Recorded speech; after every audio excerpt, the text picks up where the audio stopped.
Welcome back to The Blue Woman, Book 2 of Earth Chronicles sci-fi series by H.G. Shuler. Chapter 12. 12-year-old Nova. When she awoke, she was laying on her side, all alone with a grimy, damp, wood plank floor laid out underneath her.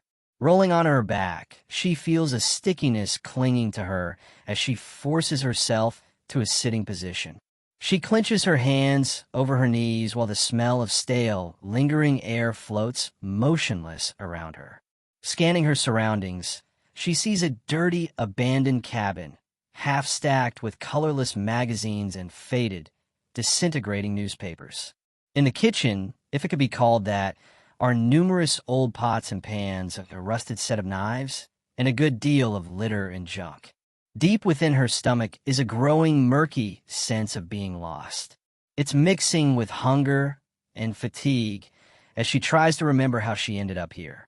She has no clue that her subconscious has taken it upon itself to protect her by suppressing the last several years' worth of memories.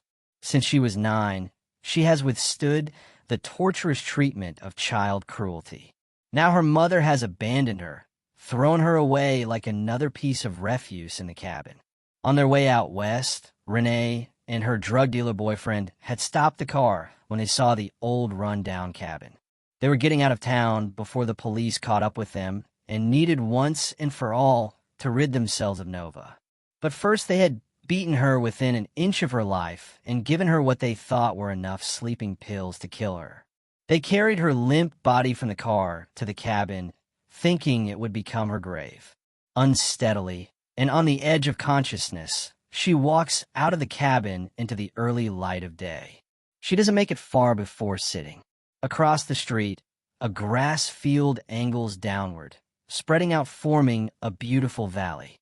About 50 yards away, where the grassy slope levels out, a heavy mist has sunken and spent the night. At that spot, a cluster of maple trees lift their arms above the fog like angels awakening on the tops of clouds. For maybe 10 minutes, Nova sits quietly. She's weak and pale, too tired to go on. While she looks out in the distance with that frozen-in-place look, all of her possessions are gathered into the crease of her loft view and number, amounting to a small photograph of her father, a pink comb with a Minnie Mouse print, and a matching microdome-style purse. The humming sound of a car is heard in the distance, slowly drawing nearer to her. She listens to the hum, hears the car stop, and slightly notices the sound of a door opening and slamming shut.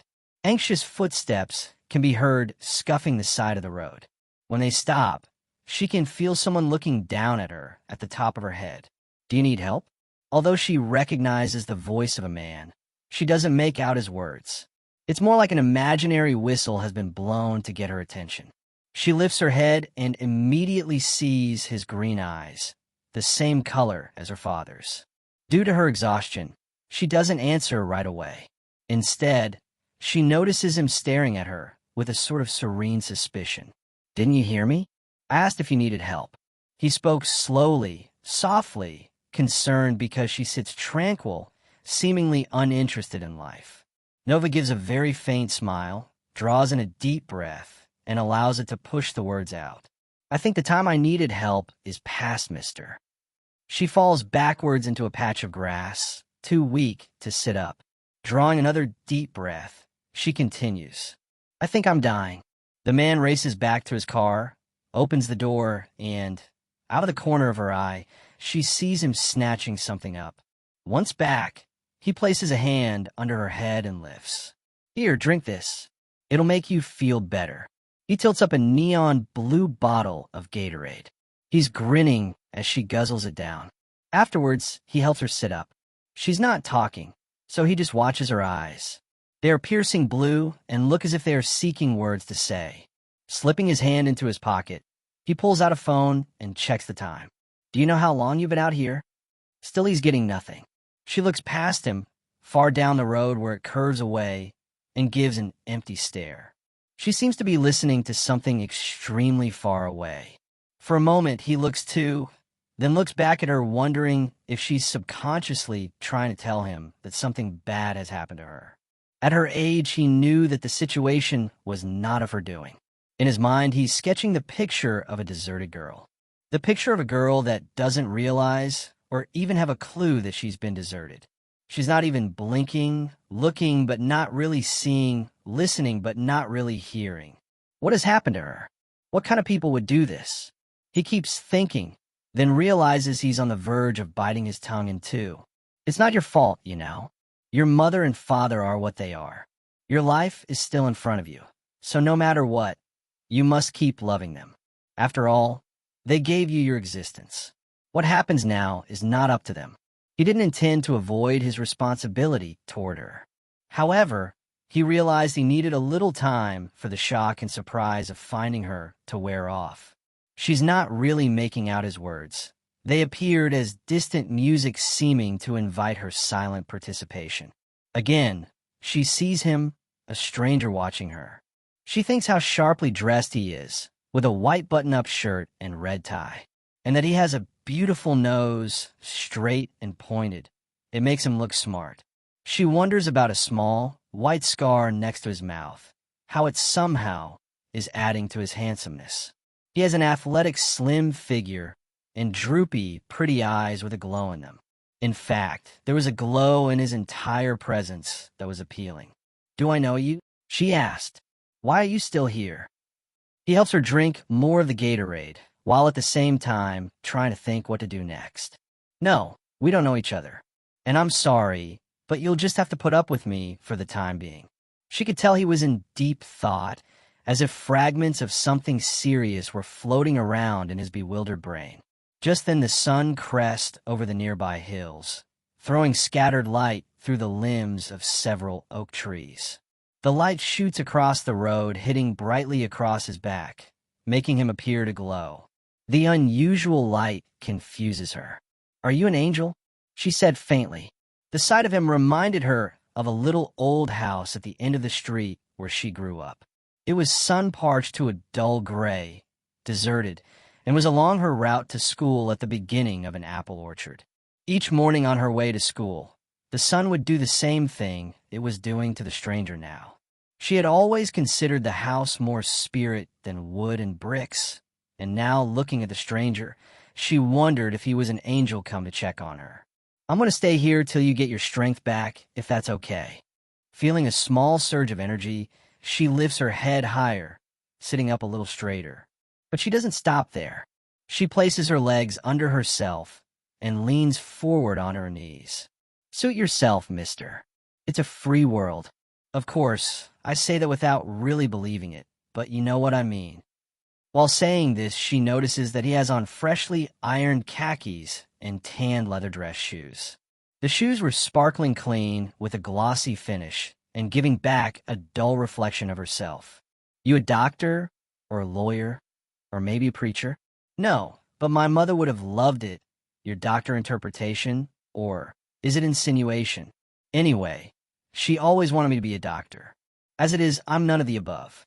I write for the newspaper 2 towns over. Well, it's a good-sized city, Rochester. Mostly, I proofread and write obituaries. They're just starting to let me do news articles.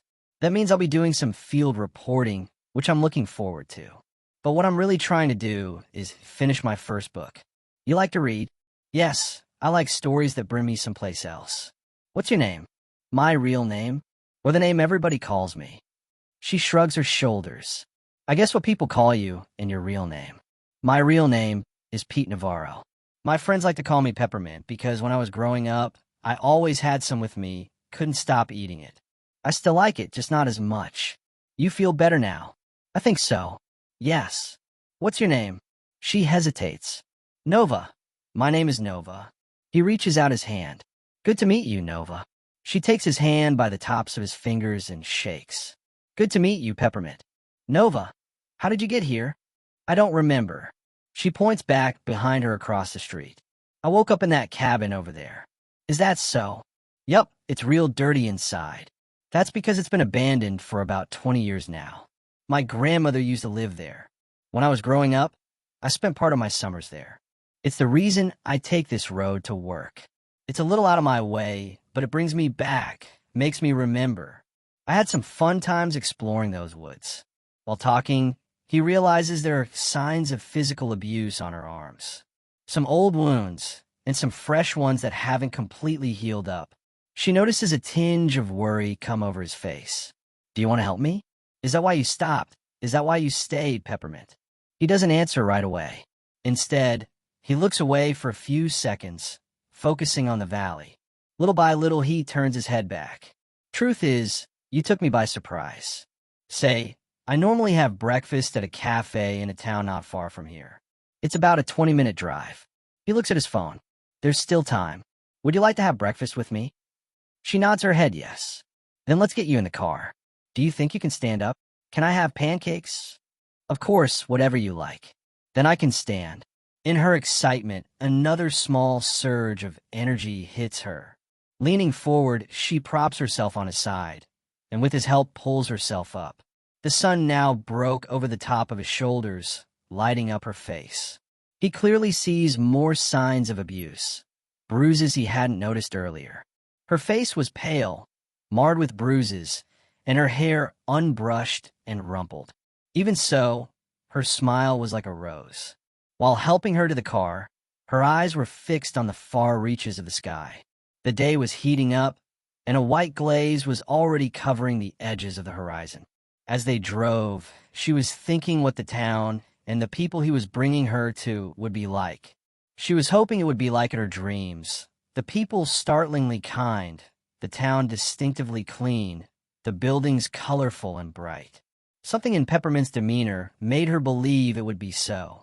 As she sits there in the car, a sense of nearness to her own desolation suddenly comes upon her.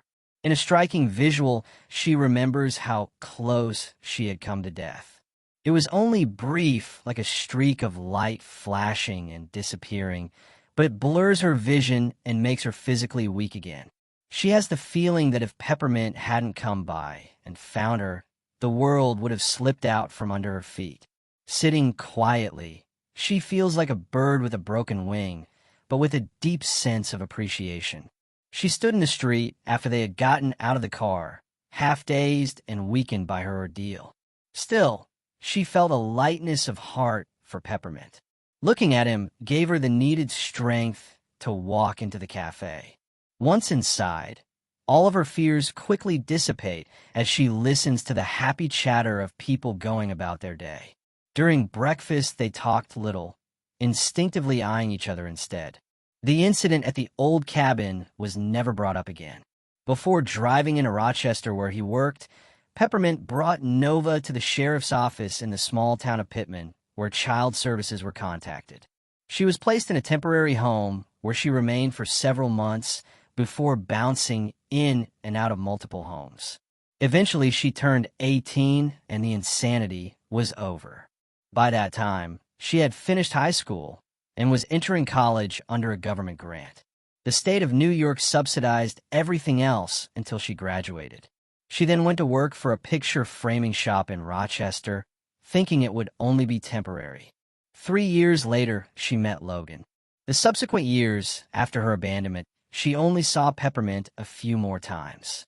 About a year later, he took a job at the New York Times, rarely making his way back to Western New York. That's the end of Chapter 12 of The Blue Woman. Return to audiobooks by H.G. Shuler on YouTube for the rest of the story.